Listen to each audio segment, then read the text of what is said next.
Welcome to GK facts करण में। देखिए, बिहार के अंदर जो है अभी एक टॉपिक कह लीजिए या एक बात जो है बड़ी गर्म चल रही है, वो ये है कि क्या बिहार में होगी जातीय जनगणना। ठीक है, नीतीश कुमार जो कि यहाँ के सीएम हैं, वो इस बात को लेकर एक बार फिर से अड़े हैं, या आप ये कह सकते हैं कि उन्होंने एक बार फिर से जो है इस बात को छेड़ा है कि राज्य के अंदर जो है जातीय जनगणना होनी चाहिए। ठीक है, अब बात आती है कि ये जातीय जनगणना क्या होती है। जनगणना तो सुनी है, लेकिन जातीय जनगणना क्या होती है, इसमें क्या जो जैसे एससी एसटी ओबीसी हो गए, क्या इनकी ही जनगणना जो है वो होगी, या फिर जनरल वालों की भी होगी, या फिर इसका डेटा किस तरीके से शो करा जाएगा, क्या होगा। इस पूरे मामले को हम समझने वाले हैं, बस आपको वीडियो को एंड तक देखना है। टॉपिक पेपर के पॉइंट ऑफ व्यू से इंपॉर्टेंट है। 1 से 2 नंबर का क्वेश्चन आपको इस टॉपिक से एग्जाम में देखने को मिल सकता है। साथ में यूपीएससी और पीसीएस के लिए जो है ये टॉपिक काफी इंपॉर्टेंट है। ठीक है, इससे जो है काफी तरह के क्वेश्चन एग्जाम में आते हैं। ठीक है, चलिए स्टार्ट करते हैं, जानते हैं टॉपिक के बारे में। सबसे पहले हम लोग बात करेंगे कि आखिर में बिहार के अंदर जो ये मुद्दा उठा है, ये पूरा मुद्दा है क्या। देखिए, बिहार के जो सीएम है यानी कि नीतीश कुमार जी, इन्होंने जो है अभी 1 जून के अंदर, ठीक है याद रखिएगा, कब, 1 जून को जो है एक बैठक बुलाई थी। 1 जून को जो है इसके ऊपर एक बैठक हुई थी, ये आपको याद रखना है। ठीक है, 1 जून को बैठक हुई थी, जिसमें जो है जातीय जनगणना को लेकर रास्ता जो था, मतलब जो ये कराना चाहते हैं, वो बिल्कुल साफ हो गया है। ठीक है, इनका सबने साथ दिया है इसमें, और जातीय जनगणना को जो है मंजूरी दी गई थी। यहाँ पर जो 1 जून 2022 को यहाँ पर बैठक हुई, ठीक है, और बैठक इस बात पर हुई थी कि बिहार के अंदर जो है ना, वो जातीय जनगणना कराई जाएगी। किसके अंदर, बिहार के अंदर। ठीक है, ये बैठक 1 जून को हुई थी। उसके बाद सर्वदलीय बैठक थी, जिसमें ये फैसला लिया गया और ये इसको जो है मंजूरी मिल गई। ठीक है, वही भारतीय जनता पार्टी यानी कि भाजपा सहित सभी राजनीतिक जो दल थे, उन्होंने इसमें जो है भविष्य में जातिगत जनगणना का फैसला जो है लिया है। ठीक है, और फैसला जो है लिया, और बिहार के पटना में ये बैठक हुई थी, ये आपको याद रखना है। ठीक है, और नीतीश कुमार ने घोषणा इसके अंदर किया था कि बिहार सरकार जातीय जनगणना कराएगी। ये जो है 1 जून को नीतीश कुमार जी के द्वारा फैसला लिया गया था। ठीक है, बिहार के पटना में ये बैठक हुई थी। यहां से जो है ये टॉपिक स्टार्ट होता है, और यहां से इस बात को हम लोग कंटिन्यू करेंगे। ठीक है, 3-4 साल से ऐसा देखने को मिल रहा है कि बिहार के जो नीतीश कुमार है, इस बात पर अड़े हुए हैं कि भैया, बिहार में जो है इस बात को लेकर अड़े रहती है पार्टी कि जातीय जनगणना को जो है दोबारा से शुरू करना चाहिए। क्योंकि अगर बात करें आजादी से पहले, तो आजादी से पहले देश के अंदर जातीय जनगणना होती थी। जब अंग्रेजी शासन था, जब ब्रिटिश ईस्ट इंडिया कंपनी रहा करती थी, जब उनके यहाँ सरकार थी, तो उन्होंने जातीय जनगणना कराई थी, क्योंकि वो हर जाति का जो है डेटा अपने पास रखते थे। ठीक है, लेकिन उसके बाद जो है इस बात को बंद कर दिया गया, मतलब जातीय जनगणना जो था उसे बंद कर दिया गया। वो फिर जनगणना कभी नहीं हुई, और आपको पता ही है 10 साल में जो है एक बार जनगणना होती है, और उसमें सभी का डेटा शो कराया जाता है। मतलब उसमें ये नहीं बताया जाता है कि कौन सी जाति की कितनी आबादी है, सीधे ये बताया जाता है कि भारत के अंदर इतनी आबादी है। ठीक है, इस तरीके से। अब क्वेश्चन आता है कि जाति आधारित जनगणना होती क्या है, इसके बारे में बताइए। तो देखिए, भारत की स्वतंत्रता के बाद साल 1951 से लेकर साल 2011 तक प्रत्येक 10 साल में देश में जनगणना होती रही है। ठीक है ना, 1951 से लेकर 2011 तक हर 10 साल में जो है एक बार जनगणना हमको देखने को मिलती है। ठीक है, और इस बार अब होगी 22 में, जो भी होने वाली है। इस जनगणना में केवल दलितों एवं आदिवासियों की ही आबादी को गिनती की जाती है। बाकी किसी जाति का अलग से रिकॉर्ड जो है तैयार नहीं किया जाता है, ये आपको याद रखना है। ठीक है ना, आपको इसके बारे में पहले भी पता होगा, लेकिन जिनको नहीं पता है वो ध्यान से सुनिएगा कि जो जनगणना होती है, उसमें केवल जो दलित होते हैं, दलितों की और आदिवासियों की जो आबादी होती है ना, केवल उसकी गिनती अलग से करी जाती है। ठीक है, दलितों की और आदिवासियों की, बाकियों का डेटा एक साथ शो करा जाता है। ठीक है, अब बहुत सारी राजनीतिक जो पार्टियां हैं, वो जनगणना में जातियों के आधार पर भी आबादी की गिनती करने की मांग कर रही है। ये जो जाति आधारित जनगणना होती है, वो यही होती है। मतलब ये होता है कि एससी का डेटा अलग होना चाहिए, एसटी का डेटा अलग होना चाहिए। ठीक है ना, ठीक हो गया। ओबीसी का डेटा अलग होना चाहिए, इनका ये कहना है कि भाई ओबीसी जो होते हैं उनका डेटा भी आप अलग करो। ठीक है, और इसी को लेकर जो है हमेशा बहस चलती रहती है, और बिहार यही जाता है। जो बिहार में अभी जो घोषणा हुई है, इसी के ऊपर हुई है कि भैया जातीय जनगणना होगी। ठीक है ना, साथ में जाति आधारित जनगणना की मांग के पीछे का मुख्य वजह जो है ना, वो देश में आरक्षण की व्यवस्था है। ठीक है, क्योंकि अगर जातीय जनगणना होगी तो आरक्षण की मांग को और तेज करा जा सकता है और मांग और तेज होगी भी। वहीं जाति आधारित जनगणना नहीं होने के कारण से इस समय जातियों की संख्या का कोई भी प्रमाणिक आंकड़ा उपलब्ध नहीं है, क्योंकि इसके आधार पर जनगणना जो है आज तक कभी नहीं हुई है 1951 से लेकर 2011 तक। इससे पहले 1931 में देखने को मिली थी, ठीक है ना, उसका डेटा मैं अभी आपको बताऊंगा। तो आई होप आप इसको अच्छे से समझ गए होंगे कि जाति आधारित जनगणना क्या होती है। लोगों की ये मांग है, सभी पार्टियों की ये मांग होती है कि भैया जो जनगणना होती है उसे जाति आधारित करो, है ना, मतलब हर किसी जाति का अपना अपना डेटा तैयार करो। इसमें पैसा भी बहुत लगता है और समय भी ज्यादा लगता है। क्लियर हो गया, तो इसको आप अच्छे से समझ गए होंगे। अब जातिगत जनगणना का मकसद की बात करते हैं। तो जातिगत जनगणना का जो मुख्य उद्देश्य है वो लोगों को आगे बढ़ाना है।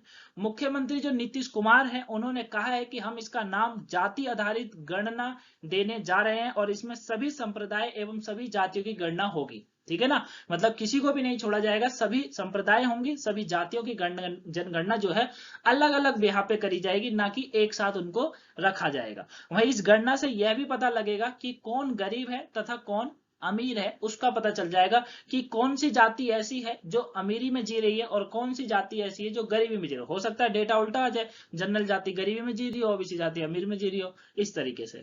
वहीं भारत जनगणना का क्या है इतिहास, ये इंपॉर्टेंट बनता है कि आज से पहले अगर बात करें, जैसे मैंने आपको बताया था कि भैया आजादी से पहले जो है जनगणना होती थी, जाति आधारित जनगणना मानी जाती थी उसको, वो होती थी, तो उसमें क्या आंकड़ा रहा है, साथ में भारत की जनगणना का इतिहास क्या है इसको समझते हैं, ध्यान से समझिएगा, इंपॉर्टेंट है। भारत में पहली बार 1881 में जनगणना हुई थी, ठीक है, 1881 में जो है पहली बार जनगणना हुई थी भारत के अंदर। पहली बार जब जनगणना हुई थी तब भारत की आबादी 25.38 करोड़ थी उस समय, ठीक है, जब पहली बार जनगणना करी गई थी उस समय भारत की जो आबादी थी वो 25.38 करोड़ थी। जब से हर 10 साल में जनगणना हो रही है और होती आ रही है और होती भी रहेगी, ठीक है ना। लेकिन ये जो जनगणना थी ये जाति आधारित जनगणना नहीं थी, ये सबको इसमें रखा गया था। 1931 तक जाति के आधार पर भी जनगणना के आंकड़े जुटाए गए। 1941 में भी जातिवार आंकड़े जुटाए गए थे, लेकिन इसे जारी नहीं किया गया था। मतलब 1931 का भी डेटा एकत्रित करा गया था, 1941 का भी डेटा रखा गया था जो कि जाति आधारित था, याद रखिएगा ये जाति आधारित था, लेकिन ये डेटा आज तक कभी शो नहीं करा गया है, ठीक है, ये आपको याद रखना है। क्लियर हो गया। आजादी के बाद 1951 में जनगणना हुई थी, तब सरकार ने तय किया था कि सिर्फ अनुसूचित जाति और अनुसूचित जनजाति यानी कि एसटी एससी के आंकड़े ही जुटाए जाएंगे, इसके बाद से सिर्फ एससी और एसटी के आंकड़े जारी होते हैं, ठीक है ना। अब बात आती है कि जब एससी एसटी के आंकड़े जारी होते हैं तो ओबीसी का क्यों नहीं होता है, जबकि ओबीसी एक पिछड़ा वर्ग है ना, ओबीसी एक पिछड़ा वर्ग है, उसके बावजूद भी ओबीसी का डाटा क्यों नहीं जारी होता है। इसके पीछे सरकार का बहुत बड़ा हाथ है, ठीक है, बात करें तो भाजपा का बहुत बड़ा हाथ है, क्योंकि अगर भाजपा ओबीसी का डेटा जारी करने जाएगी तो फिर उनकी कुर्सी को खतरा बनेगा, ठीक है। क्योंकि होता क्या है, देखिए भाजपा की जो सबसे ज्यादा वोटिंग अगर मानी जाती है तो वो जो है वो जो बड़ी जाति होती है ना उनके आधार पर होती है, वो सबसे ज्यादा वो जो है उन्हीं को वोट दिया जाता है, मतलब वही लोग ज्यादातर वोट देते हैं। वैसे आजकल तो ऐसा नहीं है, आजकल तो सभी मोदी जी को पसंद करते हैं, योगी जी को, उस तरीके से, ठीक है। चलिए टॉपिक पे आते हैं। तो अनुसूचित जनजाति और आंकड़े ही जुटाए जाएंगे, ये जो है 1951 में तय करा गया था सरकार के द्वारा। इसके बाद से सिर्फ एससी और एसटी के ही आंकड़े जारी होते रहे हैं। 1931 में आखिरी बार जातिगत जनगणना के आंकड़े जारी हुए थे, उस समय अलग अलग रियासतों में जातिवार के आंकड़े दिए गए थे। उस समय बिहार और उड़ीसा एक रियासत था जहां यहाँ 23 से ज्यादा जातियां देखी गई थी। ये 1931 के बारे में है, ये आपको भी याद रखना है, ठीक है। सबसे ज्यादा जो है जब 1931 में जब ये हुआ था तो उसमें जो आंकड़े निकल कर आए थे उनको देखिएगा। सबसे ज्यादा ग्वाला आहिर जिसको कहा जाता है वहां पर, वहीं इनकी आबादी 34.55 लाख से ज्यादा थी, ठीक है। ग्वाला करके एक जाति रहती थी, उसकी आबादी देखी गई थी। उसके बाद 21 लाख से ज्यादा ब्राह्मण देखे गए थे, वहीं करीब 9 लाख आबादी भूमिहार ब्राह्मणों की थी, ठीक है ना, जो भूमिहार ब्राह्मण होते हैं उनकी थी। इसके अलावा 14.52 लाख कुर्मी, फिर 14.12 लाख करीब राजपूत देखे गए थे उस समय, 12.96 लाख हरिजन जो थे वो थे, और 12.90 लाख जो थे दुसाद दुसाद करके जाती थी वो थी। 12.10 लाख तेली करके जाती है, आज भी है तो वो देखी गई थी। 10.10 लाख खंडेत करके जाती थी, वो देखी गई थी। 9.83 लाख जोल्हा करके जाती थी और 4 लाख से ज्यादा धोबी और 2 लाख से ज्यादा बनिया की जाति जो है 1931 के आंकड़े में देखने को मिली थी। ठीक है, ये उस समय का डाटा है 1931 वाला, उससे अभी तक आज तक कभी ऐसा डाटा शो नहीं हुआ है। अब बिहार के अंदर इसी को बात को लेकर जो है गर्मी बनी हुई है कि भैया इस तरीके से डाटा जो है शो होना चाहिए, पता तो चले कौन से राज्य में किस तरह की जाति रहती है। अब बिहार खुद ये चाहता है कि बिहार के अंदर देखना कि आखिर में कितनी जातियां रहती हैं, क्या है क्या नहीं है, उस आधार पर। ठीक है, तो आई होप आप इसको अच्छे से समझ गए होंगे। ठीक है, अब एक चीज हम लोग समझते हैं कि जातीय जनगणना की जरूरत क्यों है, आखिर में जातीय जनगणना क्यों जरूरी है और क्या है जातीय जनगणना के बारे में, इसके बारे में जानना जो है काफी इंपॉर्टेंट है। ठीक है, देखिए जो जातीय जनगणना होती है ना, इसके बारे में ध्यान से सुनिएगा कि जातीय जनगणना कराने के पक्ष में जो है हमेशा 1951 से ही एससी एसटी जो एससी एसटी जो जातियां हैं उसी का जो है डेटा पब्लिश होता है। मैंने अभी कहा था ना कि 1951 से क्या होता आ रहा है कि एससी एसटी का ही डेटा जो है पब्लिश होता है, इनकी जो है अलग से एक लिस्ट बनती है और उनमें बताया जाता है कि भैया एसटी का डाटा इतना निकला है और एसटी का डाटा 10 साल के बाद इतना निकला है। लेकिन ओबीसी और दूसरी जातियों का डेटा नहीं आता है। ठीक है, क्या होता है ओबीसी का जो है, जबकि ये पिछड़ा वर्ग है, चलिए मैं जनरल की बात नहीं कर रहा, मैं ओबीसी की बात करते हैं, तब कि ये पिछड़ा वर्ग है, इसका डाटा भी शो नहीं होता है। ठीक है, अब इससे क्या होता है, इससे ओबीसी का सही आबादी का अनुमान लगाना काफी मुश्किल हो जाता है कि आखिर में ओबीसी जनजाति है कितनी, इसका भी तो पता होना चाहिए ना कि पिछड़ा वर्ग आखिर में है तो है कितना, और उनको वो सुविधाएं मिल रही है जो चाहते हैं, जो संविधान में लिखा हुआ है, या वो सुविधाएं नहीं मिल रही है, इस तरीके से। ठीक है, 1990 में क्या हुआ था, जब केंद्र के अंदर 1990 में वीपी सिंह की सरकार थी ना, वीपी सिंह यानी कि विश्वनाथ प्रताप सिंह, इनका नाम याद रखिएगा, इनकी सरकार में काफी घमासान रहा है। तो 1990 में जब वीपी सिंह की सरकार थी, जब दूसरा पिछड़ा वर्ग आयोग की सिफारिश को लागू किया गया था, ठीक है, 1990 की बात बता रहा हूं, और इस मंडल आयोग के नाम से जानते थे। ठीक है ना, पढ़ा होगा ना मंडल आयोग, तो उसके बारे में। ठीक है, वही 1931 की जनगणना के आधार पर देश में ओबीसी की जो है 52% आबादी होने का अनुमान लगाया गया था वीपी सिंह की सरकार के समय, यानी कि 1990 के समय। कब, 1990 में।